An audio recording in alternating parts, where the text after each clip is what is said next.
And welcome back in here to the Eric the Red podcast. I am still your host, Eric Beck. Now, I want to transition with this segment to discuss, as I pull up on my computer, some of the moves, not necessarily moves, but some of the personnel that the Vikings currently have on the special teams side of the ball. Special teams, I think, especially with this side of, or with this particular coaching regime, has not been as focused on.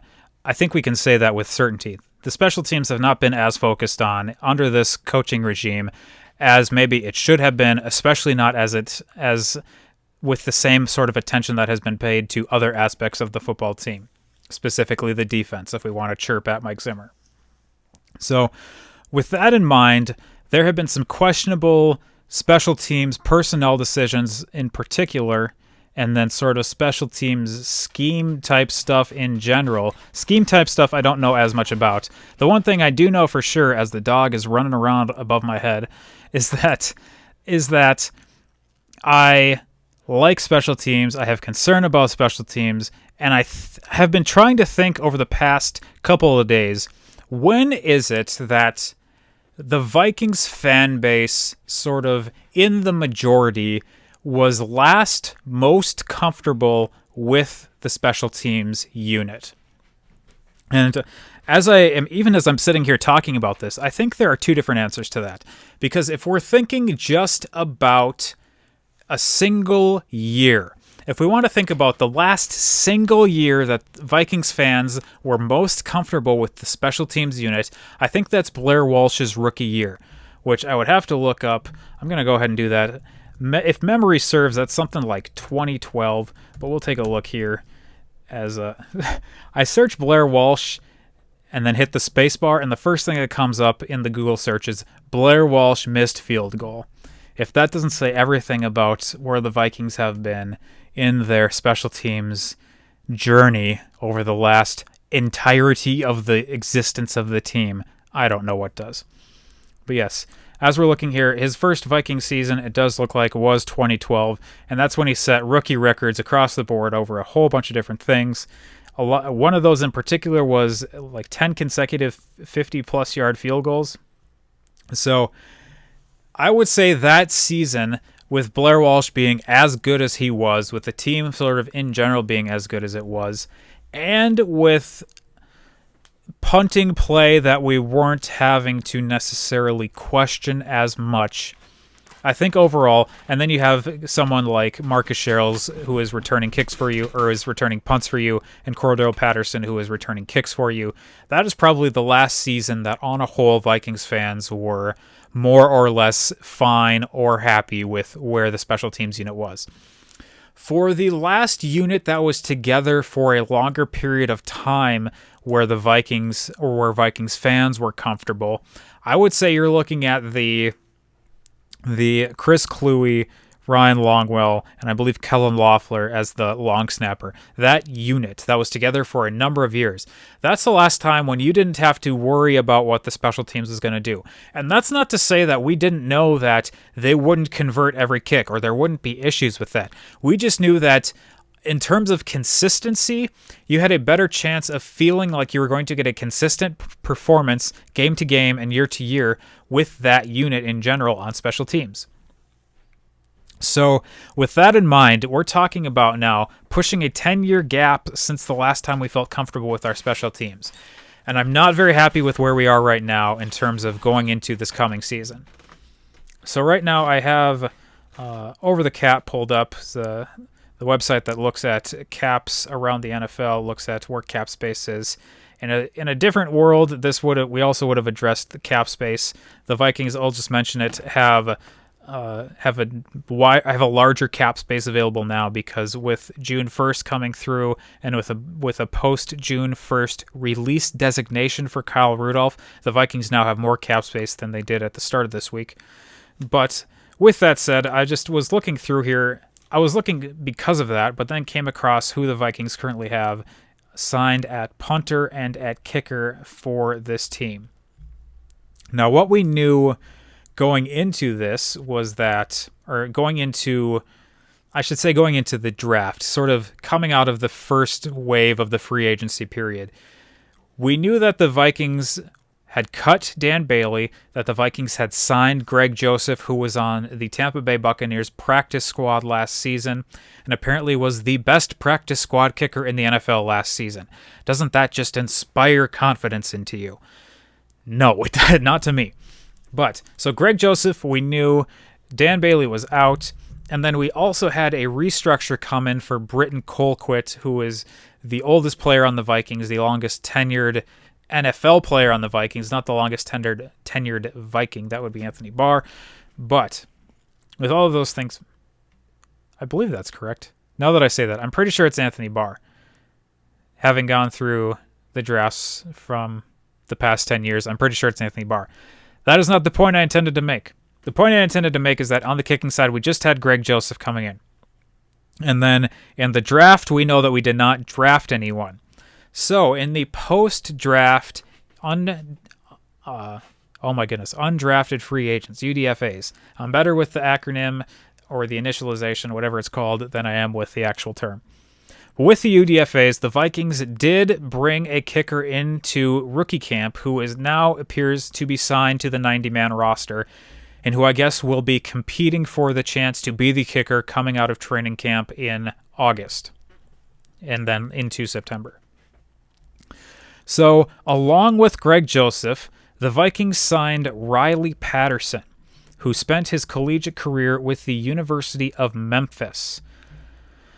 Now, I don't know anything about, we'll say this off the top, I don't know anything about Riley Peterson. I don't know anything about Greg Joseph. I don't know anything about Riley Peterson either. The only thing I know about Greg Joseph that has me concerned is his being the best practice squad kicker last season and not necessarily having been the best in the actual NFL play. The thing that is so hard for me with kickers is that it's hard to determine. So many kickers are UDFAs. So many kickers are undrafted.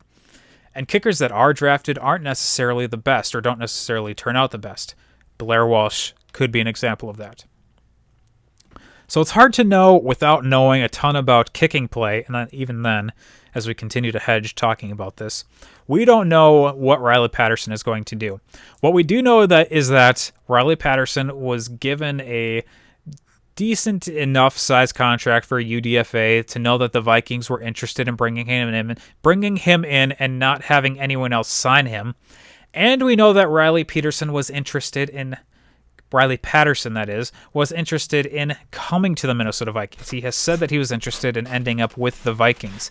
I don't know why that is, but that is what happened. So those are the two kickers who will be competing.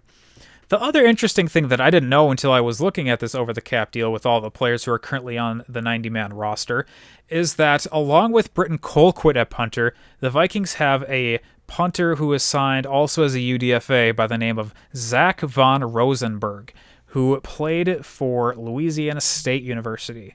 So it looks like we've got a couple of Tigers coming in, one from Memphis and one from LSU. The interesting thing to note here about Zach Von Rosenberg, which I could not believe was true until I was reading through this article that I'm looking at right now, is that Zach Von Rosenberg is 30. He's 30 years old and he's becoming a rookie in the NFL, coming straight out of college too. Apparently, Zach Von Rosenberg received a very, very lucrative contract from the Pittsburgh Pirates to attempt to be a pitcher for them. And for whatever reason, it appears that he had some arm problems trying to become a pitcher in Major League Baseball. Zach Von Rosenberg transitioned out of the MLB and into college football, and apparently tried to be a quarterback, tried to be, I think it's the tight end, possibly a linebacker, but he tried to be a number of different positions and ended up sort of finding himself in the punting role at LSU, and has now, on top of that, found himself ostensibly on the way to camp with the Minnesota Vikings to compete for the punting position. I know that I have mentioned some of my concerns about Britton Colquitt. I lived in Denver during the Denver Super Bowl, the most recent Denver Super Bowl runs, when Britton Colquitt was with the Broncos. And at the time, I wished that the Vikings had a punter like Britton Colquitt. And now that the Vikings have a punter who is Britton Colquitt, my concerns last season, as previously mentioned in previous episodes, was that he consistently was outkicking his coverage, And I didn't know if that was a him thing, a scheme thing, and everyone else on the field, or the gunner situation problems thing. All that to say, I am not as comfortable with Britton Colquitt as I would like to be. But I'm also not necessarily comfortable with a 30-year-old rookie punter either. So maybe there could be benefits to having a person who is more experienced in life, however we want to think about that, than a 22 or 23-year-old kicker or punter who would be coming into the NFL.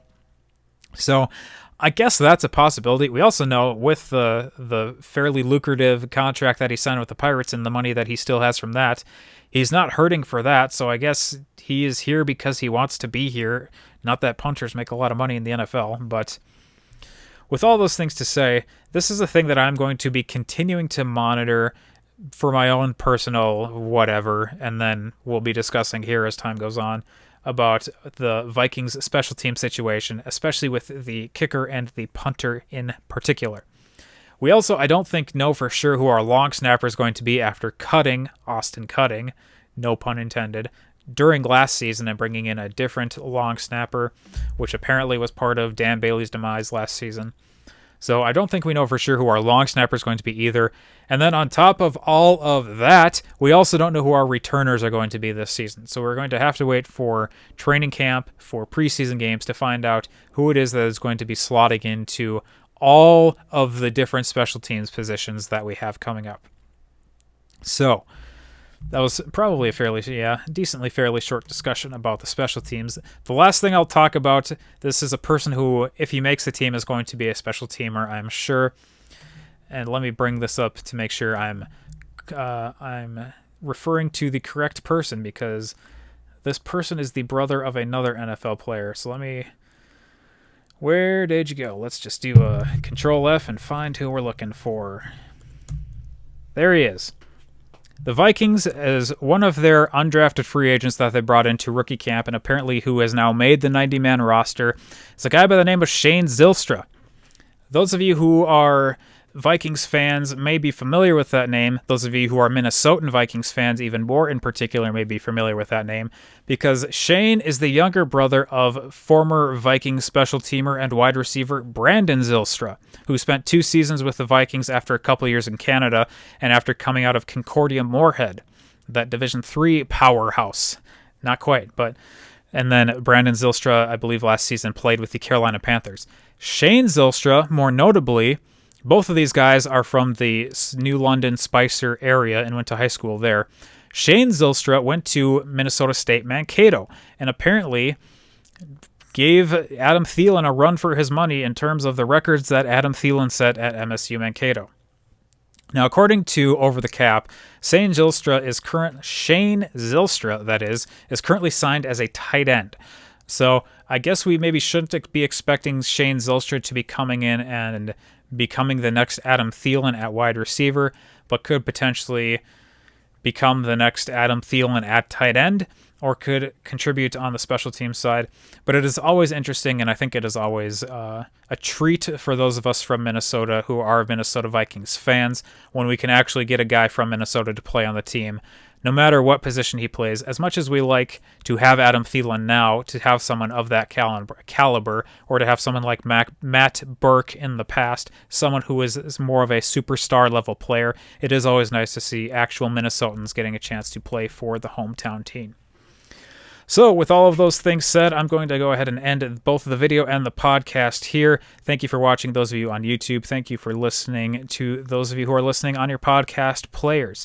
If you're looking for a place to find where this podcast or where this video comes out, of course, you can look at the Eric the Red Viking Superfan page on YouTube. You can look for Eric the Red Viking Superfan on your typical podcast players. I know for sure we are on Apple and Spotify, or you can find us on Anchor. Find me, that is, on Anchor.fm. Eric the Red Pod, at Eric the Red Pod, I should say, on Twitter, or you can find us at ericbeckmedia.com. So, with all of those things said, my name is Eric Beck, and this has been another episode of the Eric the Red Podcast.